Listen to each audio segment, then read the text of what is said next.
Hello there.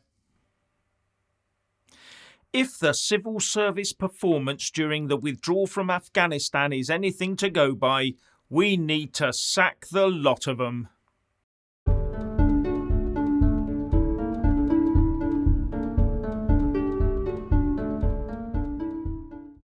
So it's official. We don't have a civil service, we have a blob of blancmange. And that blob of blancmange has been slated in a new report.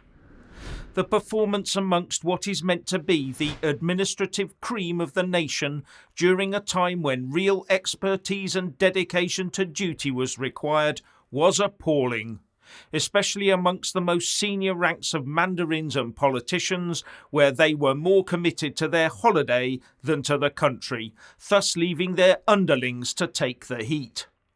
And in their report, Missing in Action, UK Leadership and the Withdrawal from Afghanistan, the Foreign Affairs Select Committee of MPs concluded that the manner of the withdrawal of international forces from Afghanistan was a disaster, a betrayal of our allies, and weakens the trust that helps to keep British people safe. And they took a pop at the Foreign Secretary at the time, Dominic Raab, saying, as the situation deteriorated, the Foreign Secretary should have taken the lead on contact with third countries, making intensive efforts to put in place evacuation routes. Instead, he delegated meetings to junior ministers, only stepping into action once Kabul had fallen.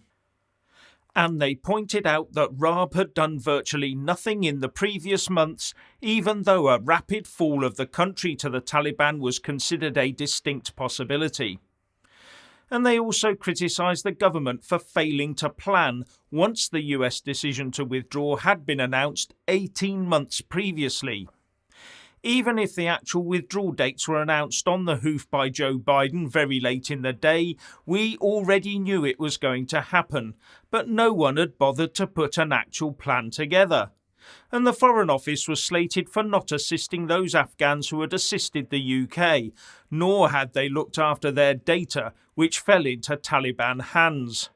And how about this regarding the actual evacuation? The absence of the Foreign Office's top leadership, both ministerial and official, when Kabul fell, is a grave indictment of the attitudes of the government, representing a failure of leadership across the board in the Foreign Office. And if they hoped to escape the flak by being absent, then they were wrong. Being missing in action attracts flak.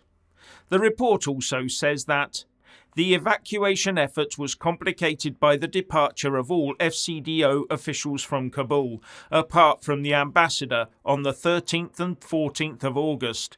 This left the MOD personnel processing large numbers of complex cases without the help of consular staff until a replacement team of FCDO staff arrived on the 17th of August. And at the end of the day, says the report, this mismanagement and under-resourcing of the evacuation effort in a crucial period likely cost hundreds of people their chance to leave the country, and as a result, likely cost lives. The whole thing makes for disturbing reading, with one whistleblower saying that she had never in my career seen anything within the civil service so badly managed.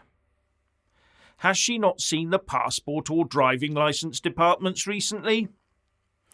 And the circumstances surrounding the evacuation of the Nowzad charity and its staff and animals from Afghanistan is still shrouded in murk, with a mysterious intervention from someone at the top seeming to have triggered it, the suspicion being that Carrie had a quiet word in Boris's shell-like.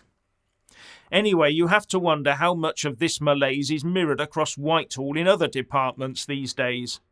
No wonder civil servants loved Brussels so much.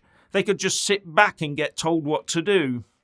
Maybe they thought the EU had already drawn up the plan for them.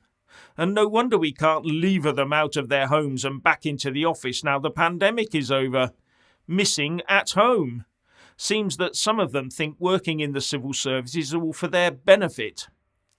Now, one thing the report did not say was that the increased numbers of diversity and inclusivity officers in the department had swept to the rescue and saved the day.